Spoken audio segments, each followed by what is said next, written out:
안녕하세요. 경제 읽어주는 남자 김광석입니다. 반갑습니다.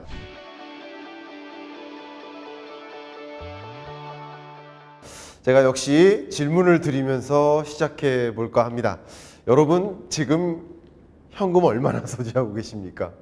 네, 말씀해 보십시오. 얼마나 소지하고 계시다. 현금을 소지하지 않은 분 한번 손 한번 들어봐 주세요. 네, 저도 역시 현금을 소지하고 있지 않습니다. 이미 현금을 이용해서 지급 결제를 하는 그 비중 자체가 굉장히 빠른 속도로 줄어들고 있습니다. 여러분들도 체감하고 계실 겁니다. 오히려 여러 소매 판매의 과정 자체가 오프라인에서 온라인으로 전환되고 있다 보니 현금을 스마트폰 속에 넣을 거예요? 어떻게 할 거예요? 그죠? 현금을 택배로 보낼 겁니까? 현금을 사용할 공간조차 줄어들고 있는 것도 사실입니다. 그렇기 때문에 이 현금의 용도 자체가 변화하고 있습니다. 어떻게? 예비적 용도에서 거래적 용도. 뭐가 맞을까요? 거래적 용도로 현금을 쓸까요? 예비적 용도로 현금을 소지하고 계실까요? 여러분이 현금을 소지하고 계실지라도 그 현금의 목적은 거래를 하기 위함이라기보다는 만약에 대비해서 그죠? 예비적 용도로 사용하고 계신 게 아닌가, 예비적 용도로 현금을 소지하고 계신 게 아닌가, 그런 생각을 해봅니다. 이미 현금을 아예 발행하지 않는 현금 없는 사회에 진입하기 전 단계이지만 이미 현금이 필요 없는 사회, 현금 없는 사회가 아니라 현금이 필요 없는 사회로 진입한 것이 아닌가, 그런 생각을 해봅니다.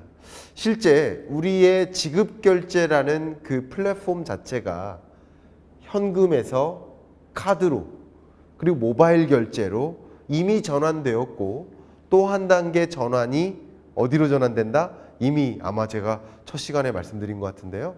네, 손바닥, 정맥 혹은 지문과 같은 생체인식 기술로 지급결제 방식이 전환되고 있다.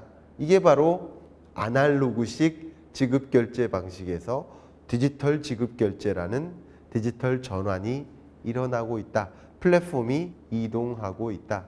이런 과정에서 당연히 지급결제 수단, 지급결제라는 영역에서의 거대한 디지털 트랜스포메이션, 눈부시게 일어나고 있고요. 또 송금이라는 영역, 그리고 해외 송금까지 여러 가지 면에 있어서 간편화되고 또 디지털스러운 비대면화스러운 이런 혁신적인 변화가 일어나고 있음을 강조하고 싶은데요.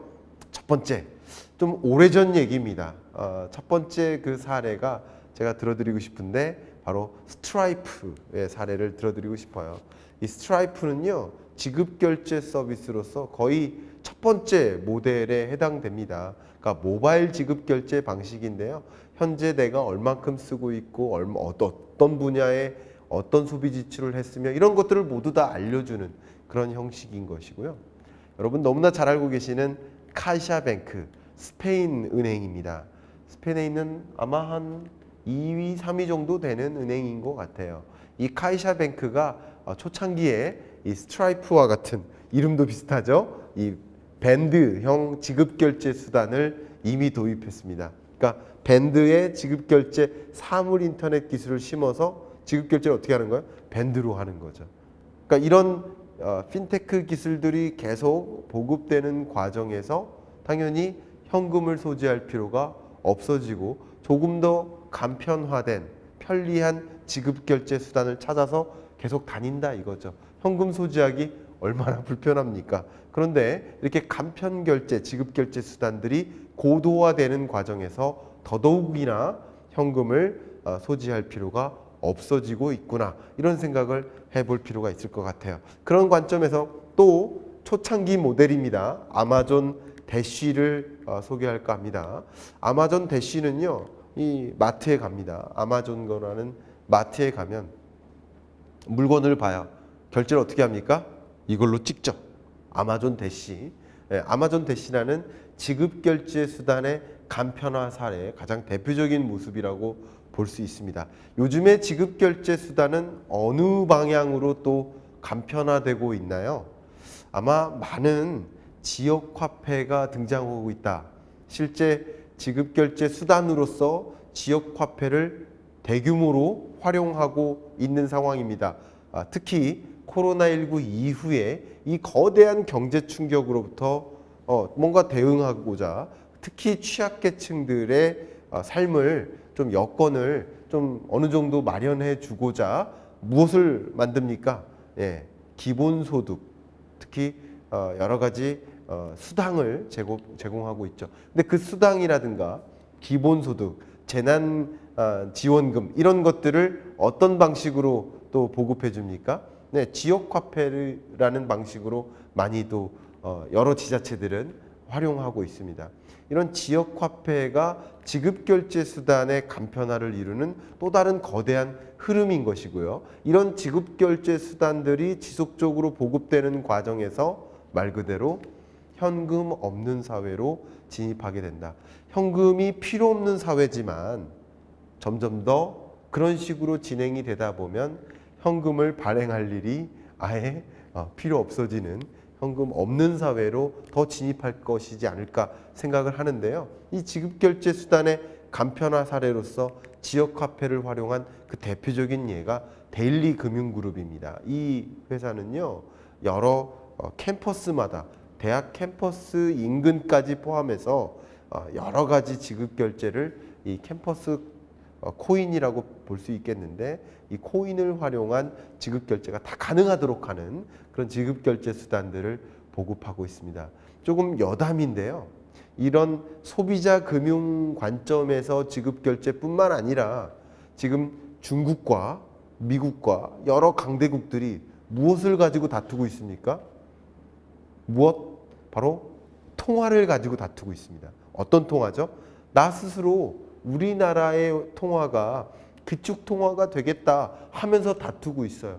국권이 기축통화국을 유지하고 있는 미국은 당연하고 중국과 같은 나라가 자기의 위안화를 기축통화로 만들기 위해서 엄청나게 노력하고 있는데, 그 노력의 하나의 중요한 방법이 뭔지 아십니까?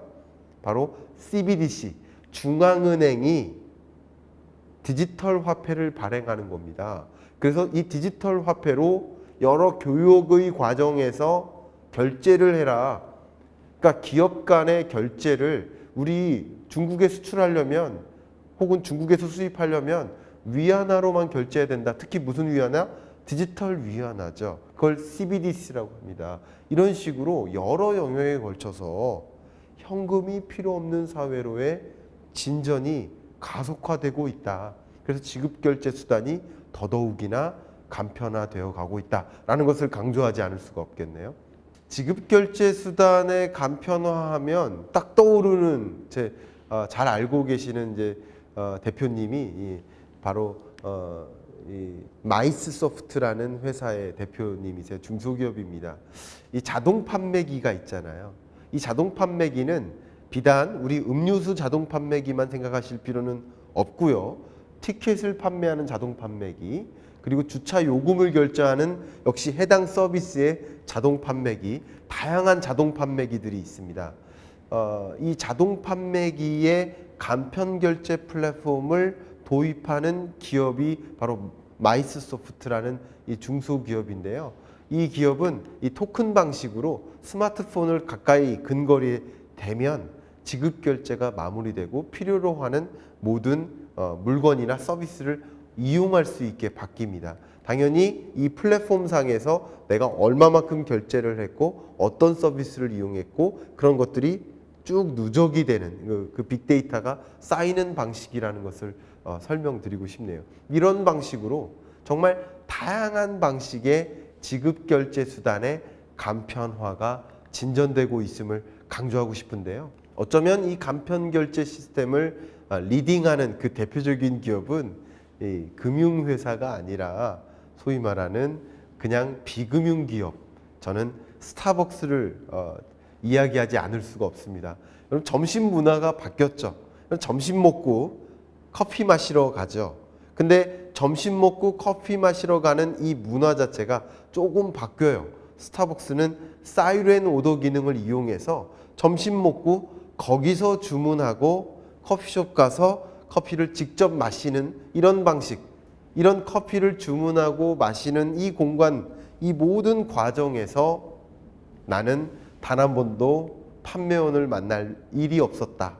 비대면화를 선도하는 대표적인 이 금융회사로 등장하는 스타벅스의 모습을 제가 빼먹고 얘기할 수가 없습니다. 간편 결제는 특히 앞에 말씀드렸었던 이 생체인식 기술을 적용해서 그냥 안면인식 기술만으로도 나임을 알아보고 지급 결제가 마무리되는, 이제 키오스크에 가면 물건 고르면 자동으로 지급 결제가 마무리되는 이런 방식으로 진화해 나가고 있다. 알리페이가 그런 것들을 선도하고 있다. 이 송금이라는 것도 좀 말씀드려봐야 될 것 같아요. 송금하면 저는 개인적으로 가장 먼저 떠오르는 그 신기술, 혁신 기업이 바로 구글입니다. 여전히 금융회사가 아닙니다. 이 구글은요, 어떻게 송금을 만드냐면요, 오케이 구글, 누구한테 얼마 송금해줘 라는 이 한 문장만으로 송금이 완료되는 시스템을 도입했습니다. 당연히 인공지능 기술이죠. 지금 현재는 무슨 작업을 하고 있냐면 스마트폰뿐만 아니라 이 기술이 고스란히 인공지능 AI 스피커와 연동이 돼서 그냥 AI 스피커에게 얘기를 하면 송금이 스마트폰으로 요청이 가고 그 송금이 실제 마무리되는 그런 시스템을 도입하기 위해 노력하고 있습니다. 지금은 소위 말하는 생체인식 기술까지 완료가 된 거죠. 그런데 지금은 AI 스피커를 통해 송금이 완료되게 하려면 또 무슨 기능이 추가돼야 될까요? 바로 화자 인증 기능이죠. 왜냐하면 AI 스피커는 한 명이 쓰는 물건이 아니잖아요. 가족이 쓴다, 아니면 회사가 쓴다 그러면 여러 명이 쓰는데 누구의 요청인지를 구분해야 되잖아요.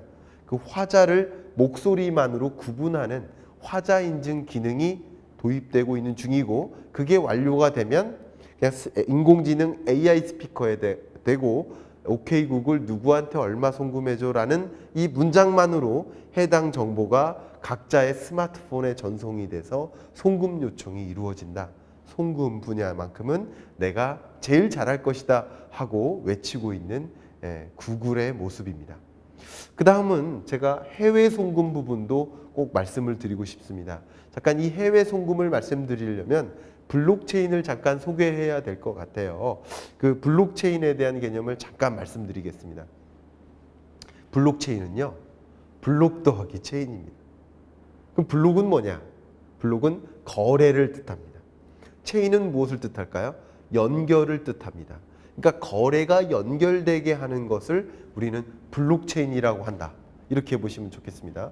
블록체인은 거래가 모두 다 연결되기 때문에 블록체인 네트워크상에서 마치 단체 톡방을 구성하듯이 모든 관련 플레이어들이 단톡방 안에 들어가기 때문에 첫 번째, 중개자가 필요 없어진다는 특징이 있습니다. 두 번째 특징은 허위나 조작이 불가능해요.